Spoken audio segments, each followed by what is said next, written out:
I'm here every week. The other guy on the screen that you see is not here every week, but absolutely pleased to welcome him in. We have amazing conversations. Very lucky. I've only known Martin for a short period of time, but in the few months, we've really been able to connect in a way that I was so excited to have him on the podcast. So Martin Blum, EDC Construction, thank you so much for taking some time to come and join us on the podcast. Yeah, absolutely, Thad. Great to be here. Thanks for inviting me. So I want to give a little background and really why I wanted to bring Martin on. He is the Senior Business Development Manager, I think is the last word in your you got a nice title there at EDC, but we're just going to add another word soon. I don't know what the fifth one will be, but we'll add a fifth word to the title. Senior Vice Business Development. We got to put something in there. Everyone needs a vice in their name. The reason I really was so excited to have you on the podcast is you are a person that I don't know if you recognize it's this or not, but everyone that I talk to about you, all the people in the industry that we both run across. And of course, since I've gotten to know you, I now realize that you're like omnipresent in the self-storage world. There's nobody that I know that doesn't know you. And to a person have so much respect for your ability to create relationships. And so we're going to dive into a lot of that through the course of the podcast. I want to talk to you a little bit about that. And maybe you know your secrets, maybe you don't, but I'm going to try and dig in and get you to give a little insight to people because I've seen it firsthand. You're incredibly it seems easy for you to just create a relationship with people. And I guess that's kind of probably a good thing if your title is business development manager. It's kind of part of the gig. Before I go down that road and kind of the digging into that sales, and I wouldn't even really call you a salesperson. It's kind of not what I've ever seen you really do.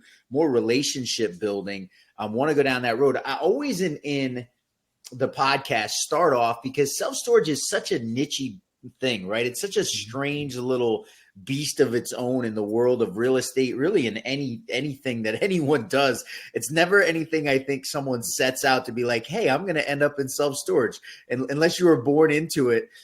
So I want to kind of ask you, what got you to this place where you're at EDC Construction, and even though you guys do a little bit of other types of construction, really self-storage is your niche. How did you find yourself in this wonderful asset class? Well, it's crazy. Just like everybody else, nobody ever thought they were going to be in self-storage, including myself. I didn't even know what it was, to tell you honestly, which probably how most people respond to that. Directly before I did this, I was a commercial real estate broker with CBRE and Collier, so two really big, international commercial real estate firms.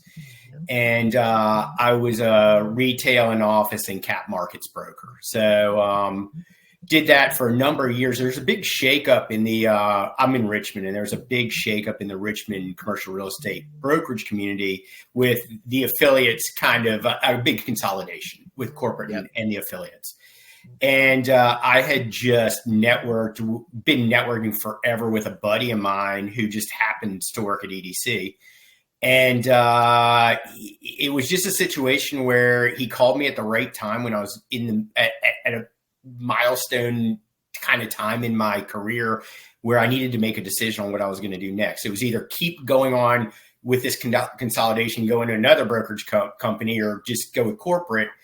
And he just said, hey, would now be a good time to talk about coming over and working in business development with us? And I was like, oh, I know nothing about the construction industry. I mean, you would think most brokers would. We never did. We talked about it like we did, but we never really did. Don't feel bad. I'm a developer and I know nothing about it. Exactly. So it's like I didn't know anything about it. So I came over and I was interviewing with EDC, and like by the second or third interview, I was like, guys, like I don't know anything about construction. Like I know about brokerage and I know about deal making, but I don't know anything about construction. They're like, don't worry about it. We'll teach you. What, famous last words, but they're like, don't worry about it. We'll teach you. So I was brought over actually to do retail business development, but EDC had been doing retail across the country for 30 years before I came along. They were in there, in their strong, didn't need my help. And we had kind of, let's just say we dabbled in construction of self-storage before, and it wasn't a successful venture. We made a lot of mistakes. Learning any new asset class is going to be difficult. And so we kind of like picked it up, put it down, maybe did a couple more. And it got to a point where they were like, well, we really don't need you to do retail because we got retail covered. What do you think of self-storage? And I was like, I really don't know anything about it. I've got to go learn it. So I just literally went to every state self-storage association conference, met with every single person that would allow me to meet with them. And it wasn't at that level, there's no developers and owners that want to meet with you. It's all, various vendors took the time to meet with me, and it was just pretty much, that's how I, learned the business. I just asked a lot of dumb questions, and I still do. I just ask questions over and over to the point where it wears people out. But it helped me to get started learning about the asset class. I'm interested to pick your brain on what was your experience like having come out of brokerage and obviously dealing in commercial, but not really even, I would assume you never even touched a self-storage deal in your brokerage career, right? Even though you're doing commercial real estate, self-storage is still such a small part of that. It's, anyway, we established that. I'm interested to know what you thought about when you're getting into the self-storage industry and you're going to these trade shows, the general interaction of people in this space relative to other things you've been involved in. Oh, it's look, I came from retail. Retail is it's aggressive, it's cutthroat, it's, there's not a ton of loyalty. I remember going to my first self-storage conference, and it's not like any other asset class, office, industrial, retail, land. It's closer to residential than anything as far as community goes. And it was like the big hug of asset classes. So you go in there and everybody's not, they compete, but they're really non-competitive with each other. And everybody's there to help you. If you have a question, everybody's there to help you out or make a referral or,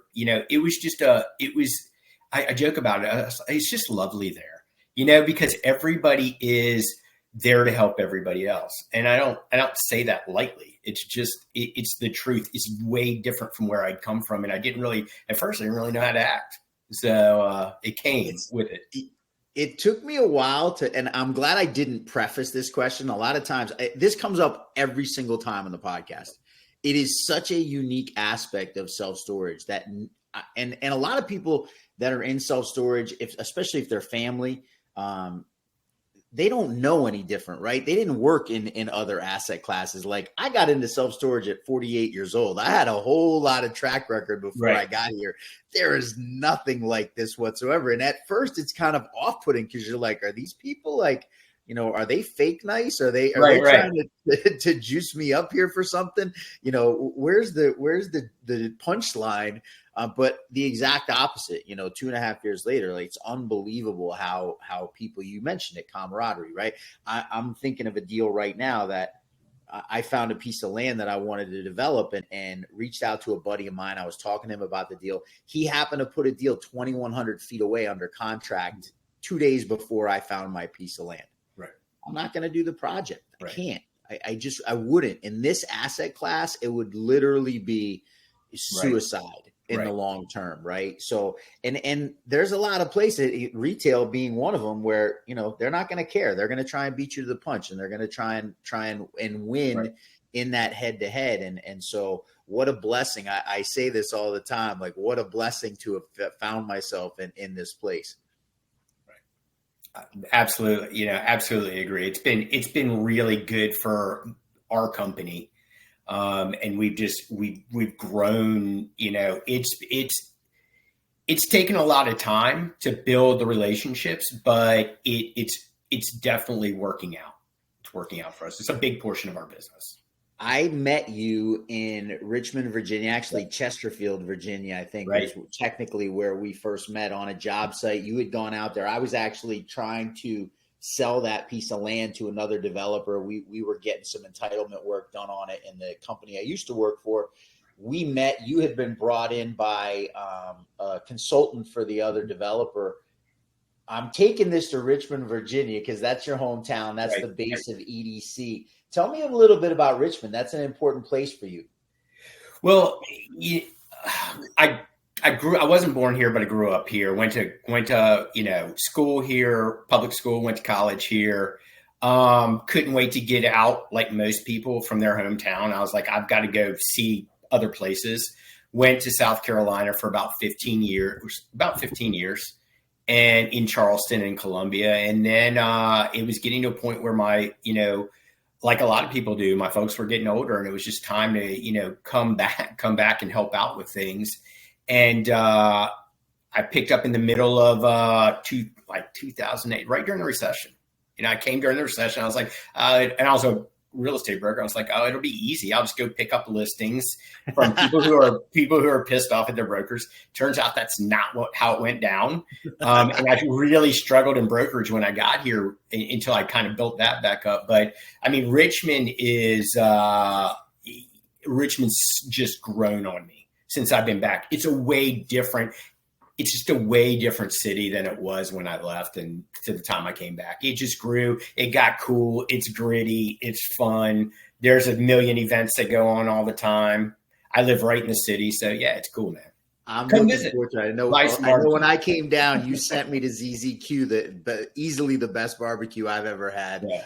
Who knew in Richmond, Virginia, that would be a place to get great barbecue. Yeah. But I've been to Kansas City, eaten plenty of barbecue joints in Kansas City, and ZZQ is special. So, and looking forward to that. We kind of bonded over this. You went to school down there. You're a big VCU Rams fan. Yeah, man. I'm a Massachusetts guy. I grew up in the heyday of John Calipari and UMass basketball. So kind of excited. I have it on that. Well, we don't know when it's going to be on the calendar yet, but I know as soon as the college basketball schedule comes out, we'll have that circled, and looking forward to getting down there. And you're always invited. You're always invited. I like our little rivalry, though.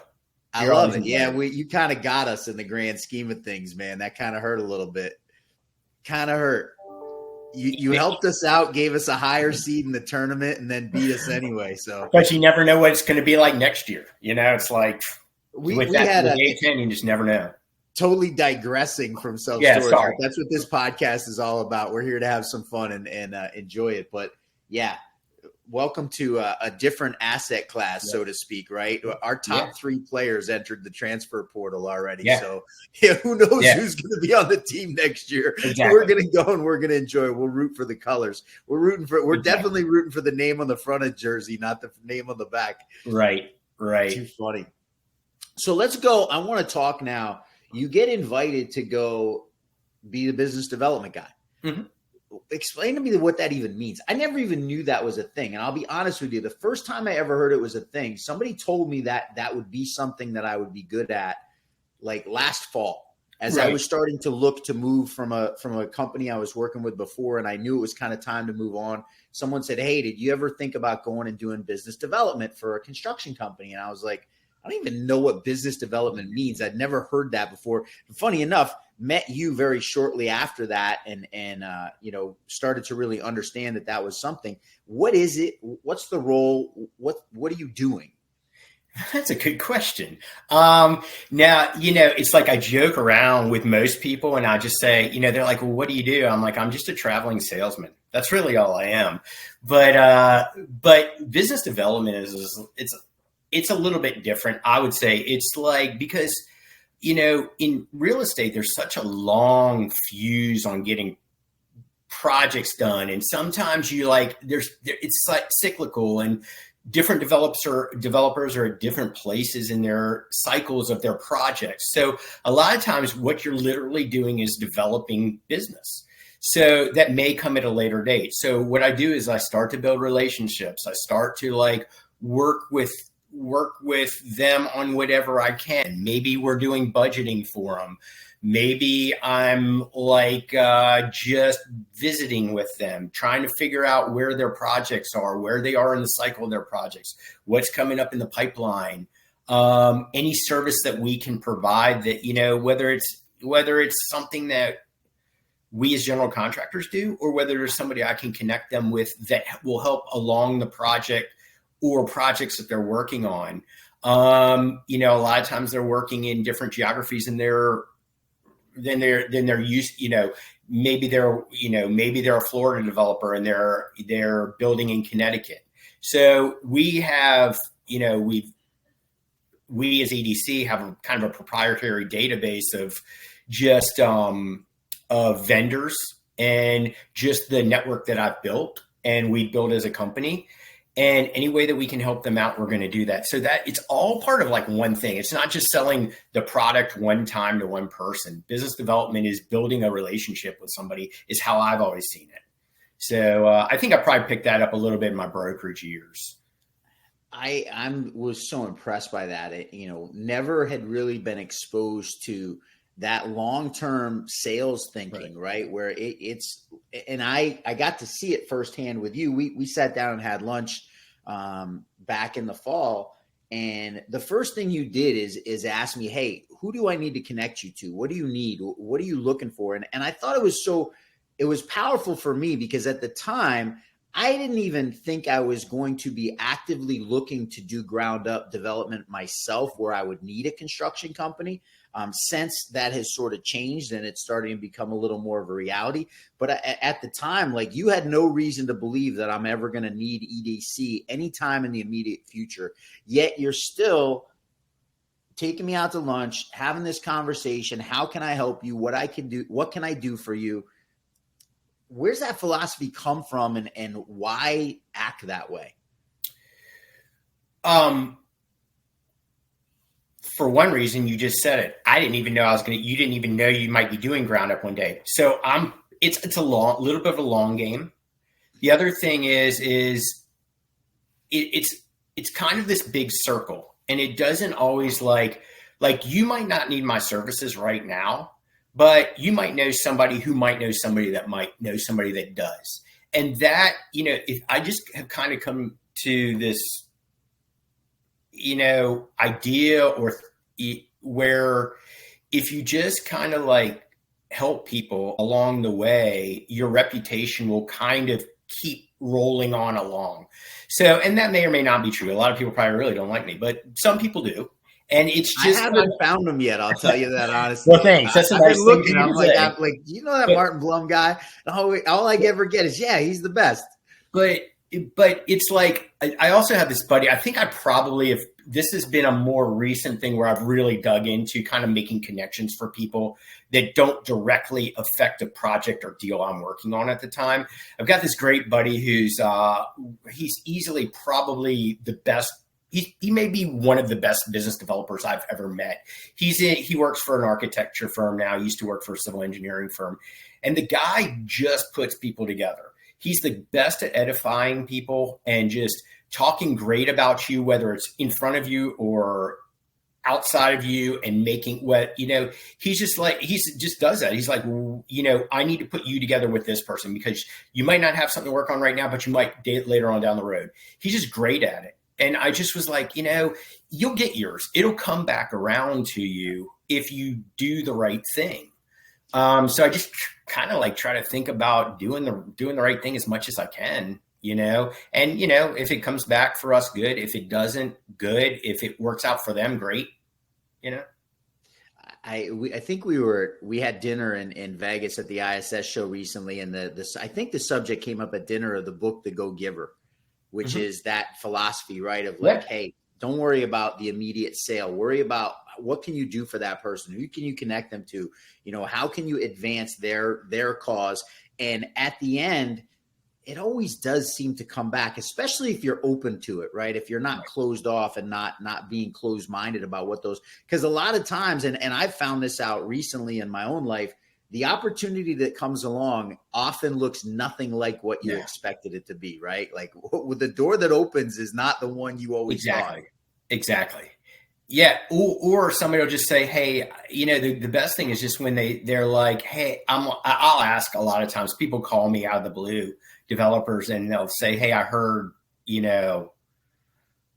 call you guys. And I'm like, well, that's cool. And I try to find out, you should try to dig in and find out like, did you see me on social media? Did you see a LinkedIn thing? Who told you about us? And one thing I always like to do is I want to thank you for your, for making that referral. But also just like you've got to figure out where your sources are, where that's all You got to that's know all where to put coming your from. energy. Yep, Yeah, for sure. it's like show So appreciation. I'm going to go a little deeper on the business development thing and just ask you for a couple things. If somebody's getting into business development, what are a couple things that you think are going to be absolutely key to them being successful at it?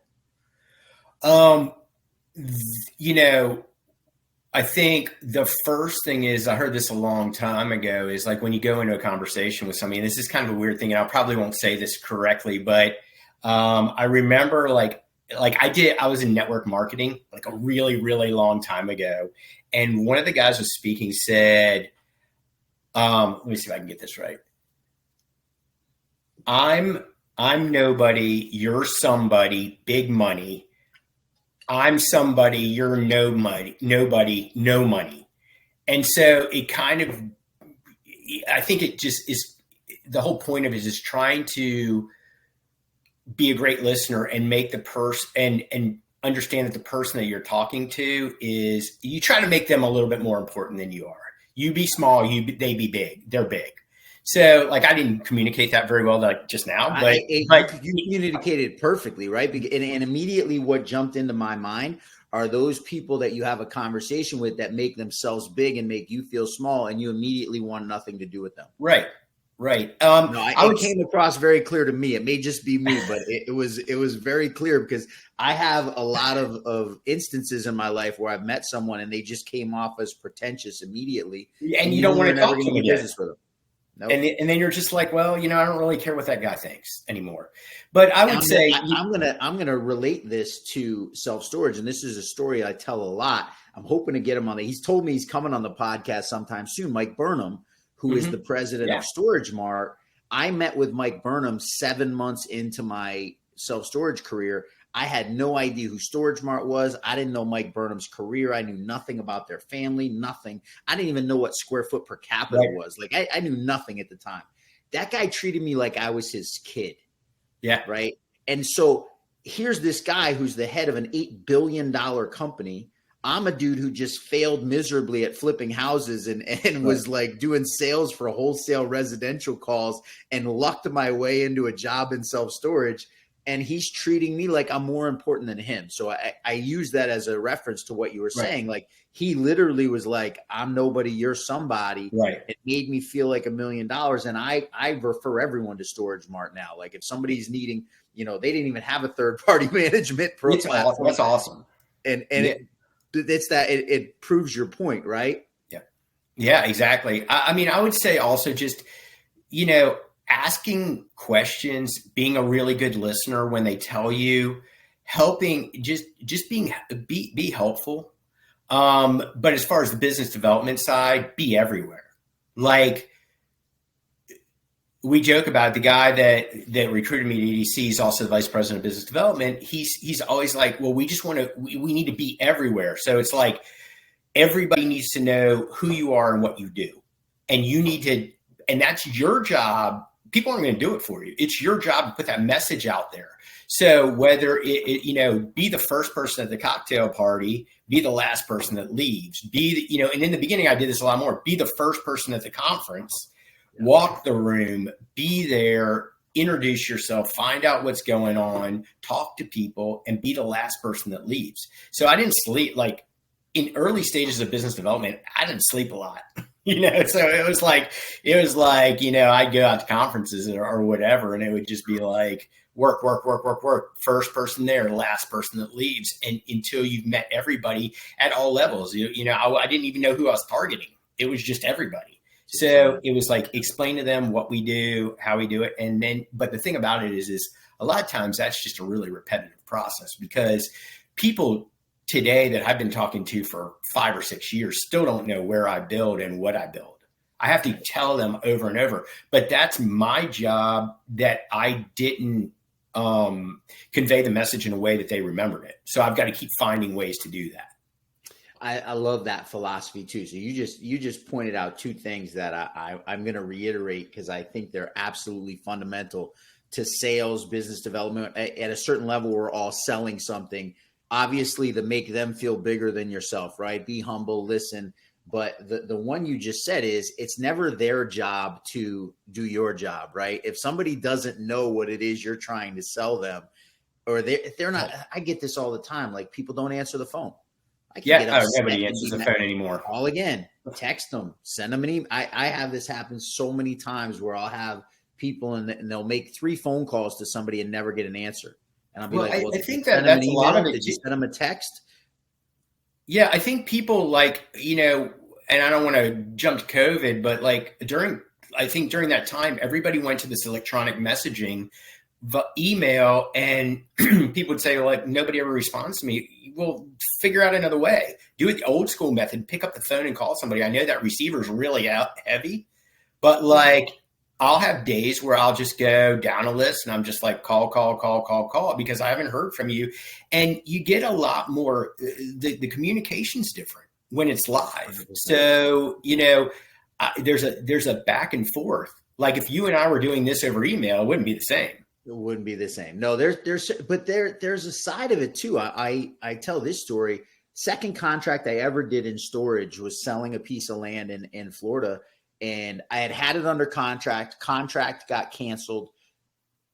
Put it back out there on Facebook, on a Facebook group for storage. And I did 100% of the negotiation via Facebook Messenger. That's cool. Never spoke to the buyer until after we had agreed to terms on what it was going to look like. Have since, spoken on the phone, have been to dinner, have done a little more personal interaction. But it's just a different time. Like there's people that I only talk to on LinkedIn Messenger or Facebook Messenger. And to a certain extent, that's become much more acceptable in the industry, in all industries, I guess. I agree with you. It's absolutely an acceptable method now. It's just not, if you're not getting to what you need to get to, there's other methods. So 100% agree. Like keep figuring out what you need to get to get at the end of the day, even though you're looking long term and it's that idea of, hey, I'm putting seeds in the ground and they're going to flourish at some point. You still need something to grow at some point and figure it out. Like what's going to make it work. Right. I love that. And I asked you for a couple things. You gave me some gold. Well, I was going to say, ultimately, as a business developer, I want to be face-to-face with you at a meeting. I want to be knee to knee. I want to I want to give, I want to be your partner. So I want to be able to just be there, be present, and also just talk about like what's going on with this project. How do we solve these problems? How do we do this? How do we get it done? How do I help you make money? Love it. Love it. Love it. Love it. As amazing as it sounds, we're past 25 minutes already. I do want to go down a quick road. I do too. So it eats up time very fast, but I always I try very hard to stick close to 30 minutes to honor you, but also the people listening so they can get something that's digestible. Doesn't go on too long, but the market's it's challenging right now. There's no doubt about it. As a ground up developer, I'm looking at rates that are significantly different than 2 years ago, and they're making it very hard. So I want to pick your brain a little bit. You guys are a construction company. You're dealing with a lot of different projects at a given time. How have some of these challenges in the market, affected you guys? Well, I'd say certainly the time, and it's probably a little bit of a function of lending, that the time that we go from either negotiating or bidding a project and getting the award of the project to the time when we go to contract on and execute a contract to the time we actually start construction has extended. I think we're all optimistic that that's going to probably shorten up a little bit. As far as construction costs, I mean, we're really stable right now. It's a pretty stable environment. I don't have a crystal ball, man, but I don't see a whole lot of escalation, at least for the next number of months. But one thing that developers and owners need to be aware of is when we, if they're going to extend like this and then go out and try to get their lending done and things like that, be aware that gap, the longer that gap goes from the time we give you a number, not a budget number or a contract price number, that number holds for a certain amount of time because we have to go back to all the subs and make sure that they can hold their number. And I find a lot of owners are shocked sometimes that, all of a sudden we have to, when we go back and we have to go back out and check this number again. Yeah. But right now the trades, everything's been pretty steel, and the trades have been pretty stable. Thankfully, I used to maybe see me pick my fingers up cross there. It stays that way a little bit. Listen, man, I cannot thank you enough for coming and joining me. We have come to the end of that magical time, and I look forward to getting together again. Always have such a blast when we get to talk. Super insightful today, as I expected you would be when I invited you to come on. Thank you. Thank you. For you guys listening, this is this week's episode of the Self-Storage Made Simple. Although when you listen to us every week, maybe simple is the wrong word, but this is the Self-Storage Made Simple podcast. Made simple because we want you to understand it. If you got anything of value at all, please hit the like button, subscribe, leave a comment of what you thought. Martin, before we go, best way for somebody to get in touch with you if they want to get to know EDC Construction? You can go to our website. It's edcweb.com. That has everything. It has my contact information on there. You can always just reach out. Dude, I'm everywhere. So you can always reach out to me and find me. Just email me. It's mblum@edcweb.com. I look forward to talking to everybody about everything. So love it, man. Thanks so much. And look forward to doing this again sometime. All right.